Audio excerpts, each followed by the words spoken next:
Okay, Project Veritas has scored a big victory against the New York Times in New York State Court. We're going to get right into this. I'm Nick Rekieta of Rekieta Law, a small law firm in central Minnesota. I'm a lawyer, but I'm also a legal and political commentator here on YouTube. If you like that stuff, hit that subscribe button, press the notification bell next to it.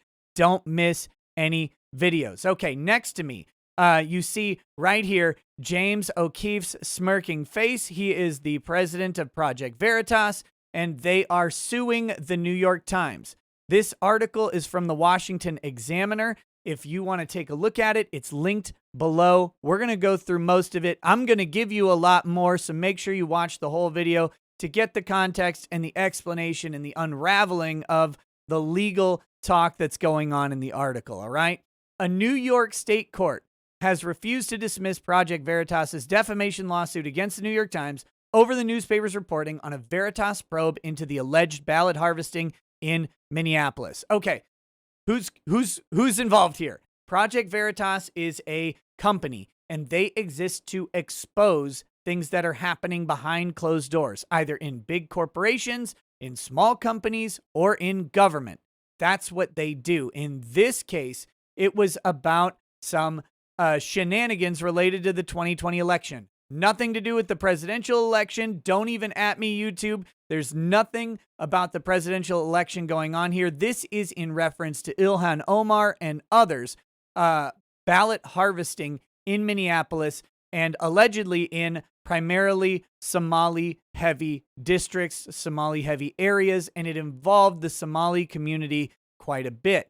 What Project Veritas had were some videos from people who were talking about the ballot harvesting that they were doing, videos of ballots in their car, videos of all of this different stuff.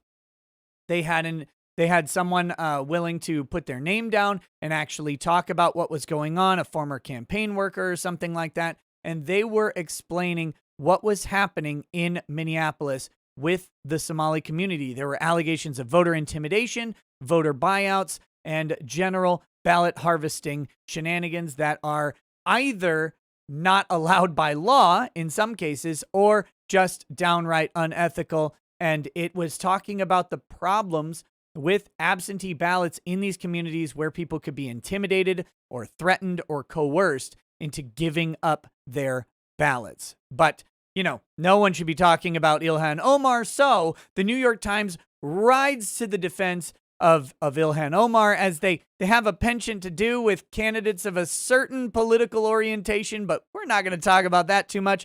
They come in and they publish 5 articles calling Project Veritas' videos deceptive, misinformation, and part of an organized campaign of disinformation against Democrats. They're calling Project Veritas alt-right and all of the labels that you normally see nowadays that, I'm sure they're racist too, right? Of course, New York Times. Is that right, Maggie Astor of the New York Times? Are they also racist? I'm sure.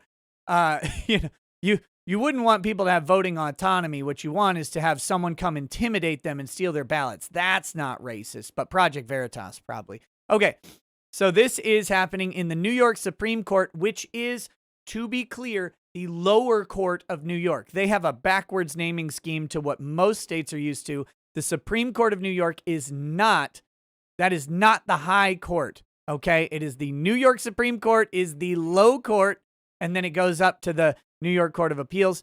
So here we have them at the lower court level. This trial is ongoing, and New York Times filed a motion to dismiss, and they filed that motion to dismiss because newspapers have a ton of First Amendment protection. We want them to have this First Amendment protection, and it's supposed to be there to protect them from the government shutting them down for what they report on and to prevent people from using lawsuits to prevent them from saying things that they don't like. Like, we don't like the coverage, so we're going to sue you over all of this stuff. Some of those protections include, of course, like journalistic shield laws and stuff like that to protect their sources. But even into defamation, it protects individual wrong statements in an article and allows, if the overall article is true, it allows that article to kind of stand on its own if there's a few sort of incorrect things in the article, because they want to allow the journalistic outlet the opportunity to make a mistake as long as the overall truth of the article is still there. So the New York Times said all of the stuff about Project Veritas. They're suing them for defamation. New York Times filed the motion to dismiss, and the judge said, no, you don't get to. He denied the newspaper's request for dismissal and attorney's fees, ruling that Veritas is entitled to try to establish whether New York Times writers were purposely and or recklessly inaccurate. All right? So that's that deference we're talking about, inaccurate.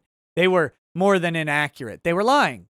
Maggie Astor of the New York Times lied about Project Veritas because she's a political hack, and she's terrible. The facts this is a quote from the court. The facts submitted by Veritas could indicate more than standard garden variety media bias and support a plausible inference of actual malice, Justice Wood said in his 16-page ruling. There is a substantial basis in law to proceed to permit the plaintiff to conduct discovery and then attempt to meet its higher standard of proving liability through clear and convincing evidence of actual malice. So Project Veritas is a public figure. They are a public company. They are engaged in the news business, and they make very public proclamations on these issues. So they have a heightened standard to prove in defamation. It's called actual malice.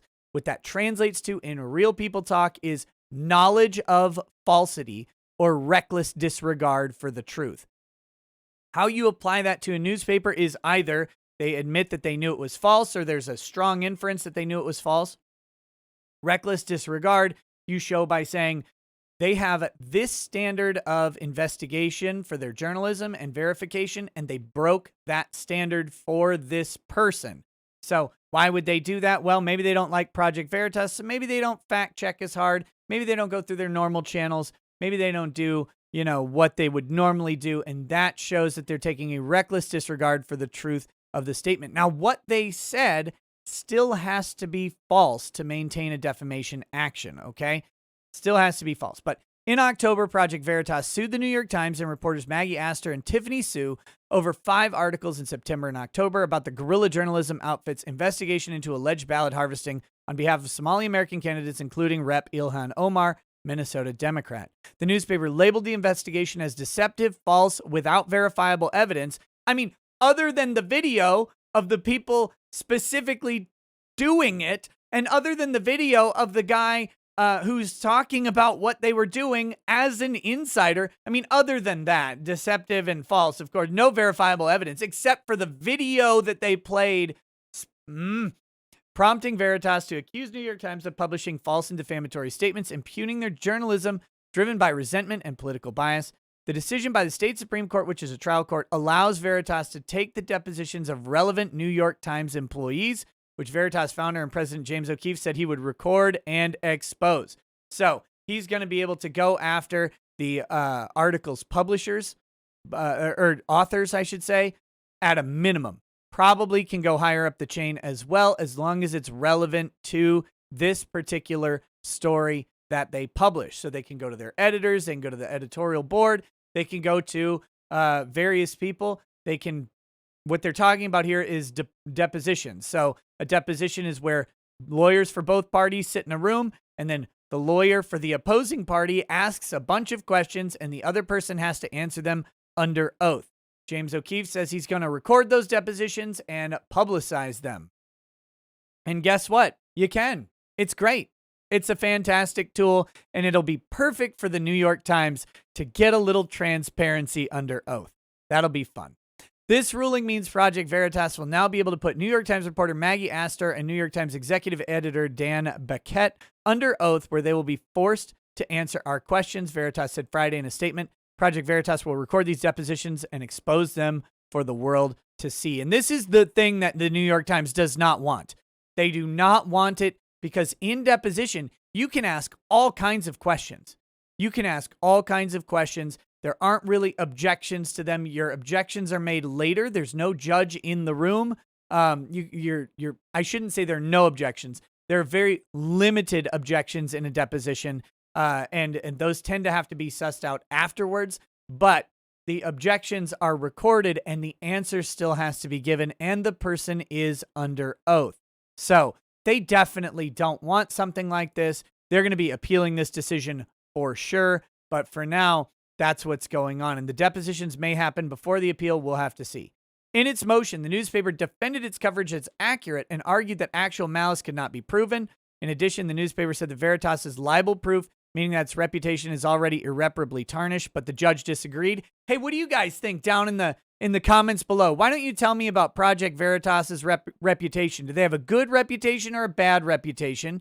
And can it be damaged? I tend to think that they have a pretty good reputation. And I tend to think that there's lots of room to damage Project Veritas's reputation. I think New York Times just doesn't like them. And I wonder why. Defendants failed to demonstrate that Veritas is a classic libel-proof plaintiff whose reputation is so bad that it simply cannot be defamed, the ruling stated.